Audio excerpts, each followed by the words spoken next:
Kale weewaawo mukwano gwange ampuliriza njagala okubuuzaako yonna gy'osinzidde weebale nnyo weebalire ddala yonna munnange. Njagala tugende butereevu ku nsonga eriwo mu kaseera kano. Mwana muwala nina Rose gwe nkuleetedde olunaku olwaleero. Twagala twongere okukuba ttooki era twetegereze bassebo ne bannyabo embeera gy'ayitamu mu kaseera akafaananako bwe kati. Mu wiikendi eno gye twakakuba amabega, nina Rose jjukira otegeera bulungi ono gye buvuddeko myezi mitono nnyo abadde muganzi w'omu ku baproducer abasinga okubeera abakatawi wano munda mu ggwanga erya Uganda amanyiddwa nga Daddy Andre.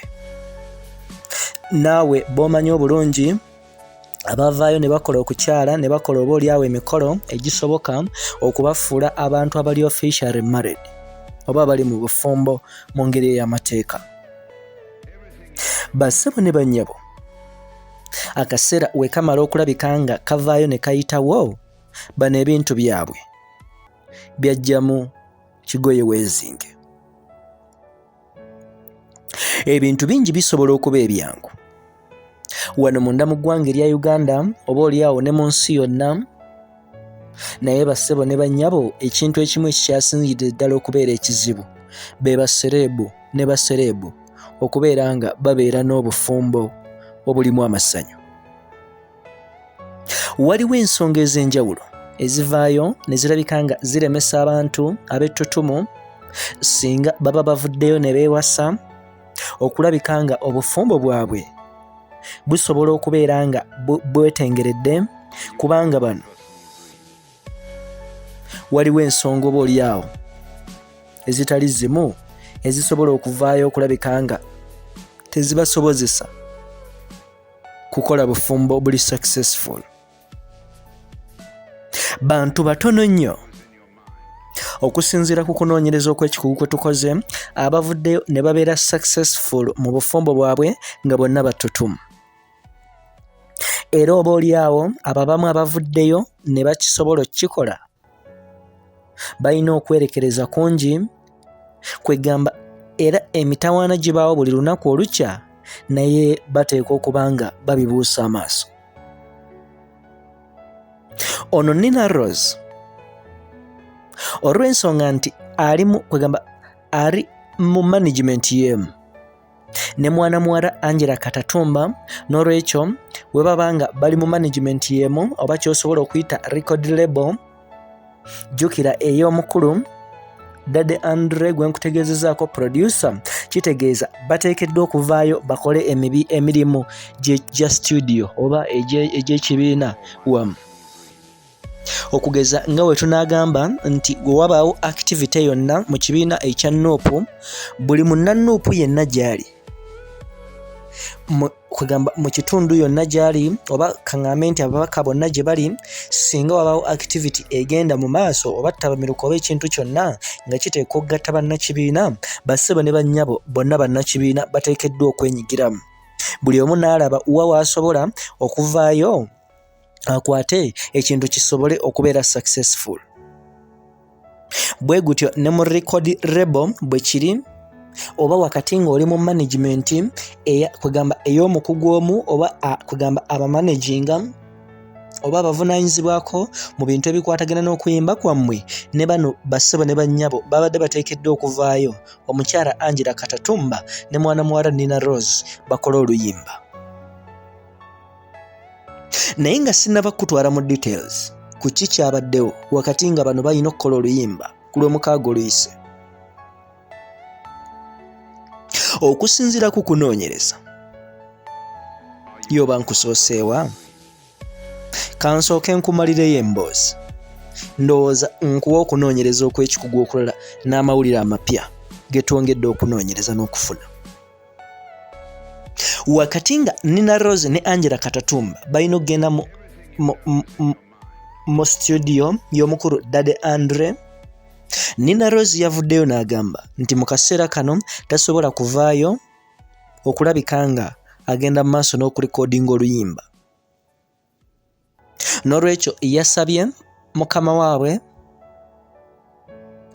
n'ategeeza nti bamwongereyoko ebiseera ebitali bigere, oba oliawo teyabagambye nti oba nnaku bwe ziti oba mwezi oba wiiki bwe ziti, wabula yasabyeyo ebiseera bamuyambe oba bamukkirize asobole okulabika nga yeetereeza, kubanga ono yategeezezza nti mu kiseera kino obwongo bwe tali mentally stable, oba obwongo bwe tebuli mu mbeera ntuufu okuvaayo okulabika ng'alina kyakola. Okukuzzaayo k'emabega ku mwana muwala ono Nina Rose gwe nkugamba, emyaka egiyise ono yali addicted oba yali yatwalibwa ebiragalalagala nga byafuula obulamu bwe. Ndowooza wenjogera ku biragalalagala n'okufuuka addicted ku byo, kugamba abatonotono musobola okuvaayo ne mutegeera ensonga gye ntegeeza, oba oliawo ng'ono yali yafuuka waddanga ku kintu ekikwatagana n'ebiragalalagala. Gamba ng'okuli enjaga, emyenge, sisha, okunuusa amafuta n'ebintu eby'enjawulo, ono byali byamutwala. Kubanga bassebo ne bannyabo buno busobolera ddala okufuuka obulema ku muntu senga aba avaayo n'agenda mu maaso n'okwemanyiza ebiragalalagala. Wabula mu mbeera efaananako bw'etyo, mwana muwala ono gwe nkugamba Nina Rose, Katonda yasobola okumubikkako akasubi, n'agenda mu rehabilitation center, n'agezaako okwerabirira, n'afuna ababuzibuzi oba abamubudaabuda, okugezaako n'afuna bakansala abagezaako okumubuulirira, oba abakugu abaakola ekisoboka kyonna okulabika nga ava ku biragalalagala. Wabula okusinziira ku mawulire ge tuyina ng'ate gannaku, kwegamba ono ekyokuvaayo n'abeera ng'awona okubeera addicted oba n'awona omuze gw'ebiragalalagala, kugamba bwali buwanguzi bw'amaanyi nnyo wakati mu bulamu bwe n'ebiseera bye eby'omu maaso. Naye newankubadde nga yali awininze oba yali kugamba awangudde ku nsonga efaananako bw'eti, wakati wamala ofuna embiranye ne mukama we oba n'omwami we Daddy Andre, kino kyakosa nnyo obulamu bwe, era bassebo ne bannyabo amawulire ag'ennaku galaga nga mwana muwala Nina Rose yazzeeyo mu biragalalagala. Era oba oliawo ng'embeera gy'alimu mu kaseera kano yazzeemu okufuuka addicted oba yazzeemu okulabika ng'atwalibwa ebiragalalagala bino. Kino kye kyamuviisizaayo n'akola statement efaananako bw'eti, n'ategeeza bassebo ne bannyabo ng'obwongo bwe butali mu mbeera nnungi. Wabula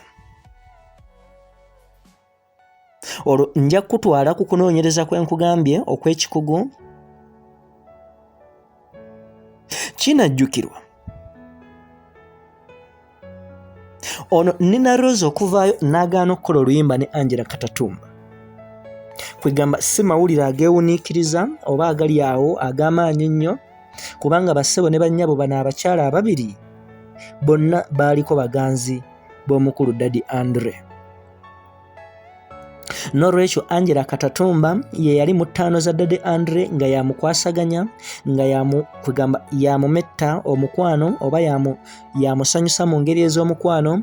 Oluvannyuma we baamala okulabika nga bavaayo ne bafuna obutakkaanya, ate awo omwana muwala Nina Rose we yadda mu mbeera eyasuula nnonde, naye ne yeerondera Daddy Andre ng'amaze okulabika nga Angella Katatumba amusuddewo. N'olwekyo kitegeeza number 1, bano ababiri bajja na bajja. Bano ababiri tebasobola kuvaayo ne bakwatagana at any point, newankubadde nga balina ebibagatta okubeera nga bali under omukulembeze omu. Okusinziira ku kunoonyereza okulala okw'ekikugu kwe tukoze, bassebo ne bannyabo kulaga nga mwana muwala Angella Katatumba mu bbanga eriyise abadde musaale nnyo. Mpuliriza, ngambye abadde musaale nnyo okukola ekisoboka kyonna mu bulungi ne mu bubi, ye ate waliwo obulungi okulaba nga bano ababiri ngamba Nina Rose ne Daddy Andre baawukana. N'olwekyo ono yali kugamba ye yali mu ntabiro oba ye yali mu makkati g'okukola ekisoboka kyonna okulabika nga obutakkaanya bujjawo mu buli ngeri yonna esoboka. N'olwekyo ye okwawukana kwa Daddy Andre ne mwana muwala Nina Rose ye ku ye kabonero ka buwanguzi, era oba oliawo abeera mu kujaguza kubanga bassebo ne bannyabo ono yali muganzi we ate sinakindi ng'ake oba oliawo akyamwegwanyiza nga y'ensonga emukozesa bino byonna. N'olwekyo Abaganda kyebava bakugamba nti togezaako okusala ogwakawala nga tonnaba kuwulira gwakalenzi. Newankubadde nga mwana muwala Angella Katatumba oba ne mukama we Daddy Andre babadde baagala nnyo mwana muwala Nina Rose aveeyo yeetabe mu luyimba mu ngeri yonna, oba kugezaako kubaakinga oba kugezaako kuyimba kitundu, ono yabadde talina ngeri yonna gy'asobola kuvaayo bassebo ne bannyabo n'agezaako okwetaba mu luyimba luno. Jjukira gy'emirimu gy'okukuba endongo n'okufulumya ennyimba empya giteekeddwa okugenda mu maaso, newankubadde ng'ate abalina okulabika nga batwala emirimu gino mu maaso gwa mpuliriza naawe ndaba, bo basobola okuvaayo ne beekyanga nga oba oliawo we baagala. Embeera bw'etyo bw'eri mu masekkati g'omukulu ono Daddy Andre, wakati nga akyagenda mu maaso n'okulabika nga acyanga baana bawala oba oliawo nga acyanga bumatatu oba kugamba azannya omweso, naye bassebo ne bannyabo embeera bw'etyo bw'eri eri oba oliawo tugezezzaako okubikkulira ebyama eby'enkizo. Lwaki bano ababiri babadde tebasobola kulabika nga bavaayo ne bagenda mu maaso n'okukola oluyimba luno. Nkwebaza okuvaayo n'ogoberera Kampala Media TV. Nkugamba gwatanaba kulabika nga osubscribinga, mwana wa mama mwana wa tata alabika nga osubscribinga, ate oyongere okugoberera empeereza ez'omuzinzi weewaawo ze weetaaga okuvaayo n'olabika nga omanyiza ddala.